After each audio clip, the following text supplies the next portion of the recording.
तो hello guys, आज हम पढ़ने वाले हैं चैप्टर नंबर 2 के अंदर पॉलिनोमियल का मोस्ट इंपोर्टेंट चैप्टर, जिसके द्वारा हमारे मैक्सिमम जितने भी एमसीक्यू सब कवर हो जाएंगे। ओके गाइस, तो इसके अंदर थोड़ा अच्छे से हम ध्यान देंगे, जिससे ज्यादा से ज्यादा हमारे कोई भी एमसीक्यू हो वो हम इजीली सॉल्व कर पाए। ओके, तो सबसे पहले आता है डिग्री। तो डिग्री मतलब क्या वो हमें याद है। डिग्री का मींस क्या? Maximum power. जो वेरिएबल है, वेरिएबल की मैक्सिमम पावर जितनी हो उसे हम क्या बोलते हैं? डिग्री, जो हमने प्रीवियस लेक्चर में कवर किया है। ओके गाइस, अगर आपने नहीं देखा है प्रीवियस लेक्चर तो जरूर से आगे के लेक्चर पहले first part and second part जाके देखें, फिर इस लेक्चर का तो ज्यादा अच्छा होगा। ओके गाइस, तो देखिए डिग्री 1 हो तो उसे हम बोलेंगे लीनियर पॉलिनोमियल। नेक्स्ट देखें तो अगर डिग्री 2 हो तो उसे हम बोलेंगे क्वाड्रेटिक पॉलिनोमियल। नेक्स्ट डिग्री 3 हो तो उसे कहेंगे क्यूबिक पॉलिनोमियल। तो देखिए डिग्री मींस क्या? हमें पहले भी देखा, मैक्सिमम पावर। वेरिएबल की जो मैक्सिमम पावर उसे हम डिग्री बोलेंगे। अगर वेरिएबल की मैक्सिमम पावर 1 हो दैट मींस डिग्री 1 हो तो उसे हम क्या बोलेंगे? Linear polynomial. 2 हो उसे बोलेंगे क्वाड्रेटिक पॉलिनोमियल, और 3 और डिग्री तो उसे बोलेंगे क्यूबिक पॉलिनोमियल। ओके, नेक्स्ट देखते हैं जनरल फॉर्म, या फिर उसे हम स्टैंडर्ड फॉर्म तरीके भी बोल सकते हैं। जनरल फॉर्म या फिर क्या? Standard form. तो लीनियर पॉलिनोमियल का स्टैंडर्ड फॉर्म जो होता है वो होता है ax plus b where a does not equal to 0। उससे आगे बढ़े तो क्वाड्रेटिक पॉलिनोमियल। क्वाड्रेटिक पॉलिनोमियल का जो जनरल फॉर्म या फिर केवल स्टैंडर्ड फॉर्म होता है वो कुछ होता है ax² plus bx plus c where a does not equal to 0।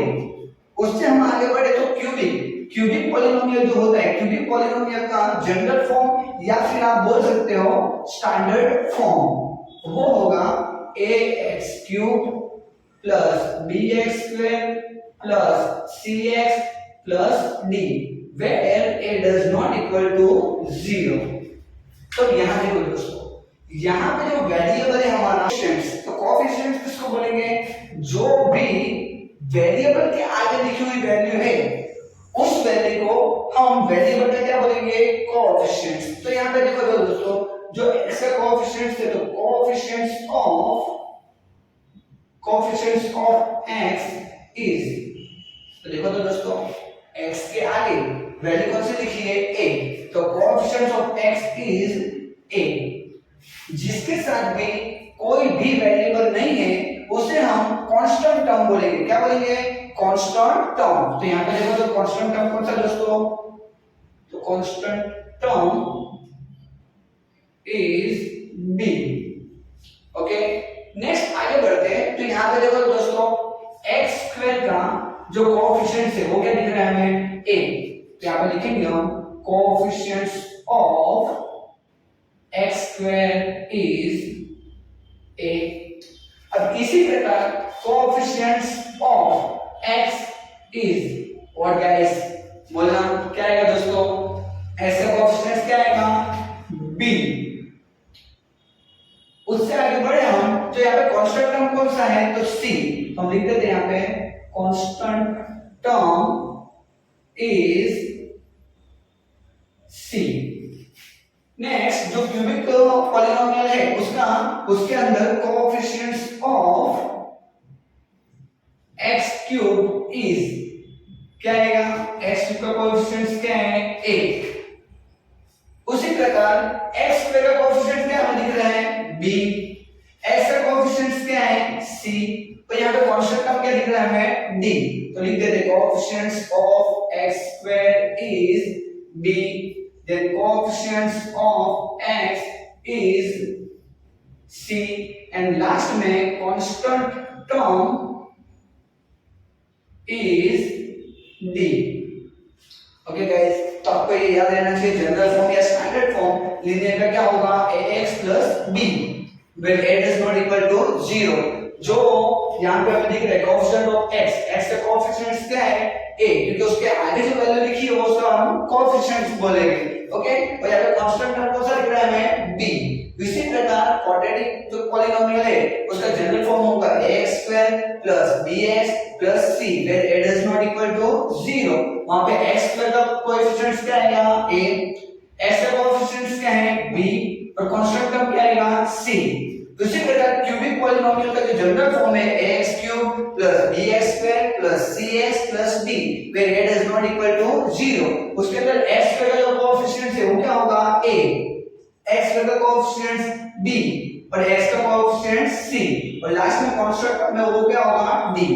Okay दोस्तों, तो नेक्स्ट हम देखते हैं मैक्सिमम रियल जीरोस। तो मैक्सिमम रियल जीरोस के बेस पे क्वेश्चन आते हैं, आपको पूछेंगे कि लीनियर पॉलिनोमियल को अगर आपको एक दे दिए तो उसके मैक्सिमम जीरोस कितने मिलेंगे। तो देखने का दोस्तों, जितनी उसकी डिग्री हो उतने ही आपको मैक्सिमम रियल जीरोस मिलेंगे।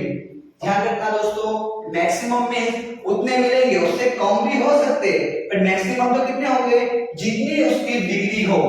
तो देखो तो लीनियर पॉलिनोमियल की डिग्री कितनी है 1, तो मैक्सिमम जीरोस कितने हैं 1। उसी प्रकार क्वाड्रेटिक पॉलिनोमियल की डिग्री कितनी है 2, तो यहाँ पे इसके जो मैक्सिमम रियल जीरोस मिलेंगे वो कितने मिलेंगे 2। उसी प्रकार क्यूबिक पॉलिनोमियल की डिग्री कितनी है 3, तो उसके जो मैक्सिमम रियल जीरोस वो कितने होंगे 3। यहाँ पे हमने मैक्सिमम रियल जीरोस बिकॉज आपका जो अभी सिलेबस है उसके अंदर ओनली रियल नंबर्स तक की ही बात की गई है, इसलिए हम मैक्सिमम रियल जीरोस ले रहे हैं। बिकॉज अभी इससे आगे आप पढ़ोगे 11th में तो आप इमेजिनरी नंबर्स भी आते हैं, इसके लिए भी हमने खाली ओनली लिखा है मैक्सिमम रियल जीरोस। जितनी डिग्री हो उतने उसके maximum real zeros. Okay guys, next आगे ग्राफ जो हमने ऑलरेडी कवर किया हुआ है। ग्राफ जो लीनियर पॉलिनोमियल होगा उसका ग्राफ आएगा स्ट्रेट लाइन, कुछ वो इस प्रकार आप बता सकते हो। ओके, नेक्स्ट है क्वाड्रेटिक पॉलिनोमियल। क्वाड्रेटिक पॉलिनोमियल का जो ग्राफ होगा वो होगा पैराबोला। अब पैराबोला के अंदर दो टाइप्स के हो सकते हैं। एक फर्स्ट में ले लेता हूं यहाँ पे एक एग्जांपल 5x² + 6x + 7। यहाँ पे देखो तो गाइस, जो x² है उसका जो कोएफिशिएंट है कितना है +5। नेक्स्ट में एक एग्जांपल लेता हूं -3x² + 2x + 1। तो यहाँ पे जो x² का कोएफिशिएंट है वो कितना है -3। तो a की वैल्यू जो आपका x² का कोएफिशिएंट है वो पॉजिटिव है या नेगेटिव, उसके बेस पे दो टाइप्स के पैराबोला होते हैं आपके। ओके, तो हम यहाँ पे बता सकते हैं एक तो a की वैल्यू >0 हो तब आपका जो पैराबोला मिलेगा वो upward parabola, that means smile. याद रखो दोस्तों, स्माइल। ओके, हाँ, इस प्रकार जो पैराबोला हो उसे हम क्या बोलेंगे अपवर्ड पैराबोला। दूसरा होता है a<0। a<0 का मतलब क्या, जो a की वैल्यू हो वो कैसी 0 से छोटी। 0 से छोटी का मतलब क्या है नेगेटिव, लाइक दिस। यहाँ पे चेक करो, जो ax² + bx + c, यहाँ पे चेक करो जो a की वैल्यू कितनी है -3। a की वैल्यू -3 बोला ना गाइस, जो a की वैल्यू -3 है वो 0 से छोटी है 0 से बड़ी है, तो ऑब्वियसली a की वैल्यू 0 से कैसी है छोटी।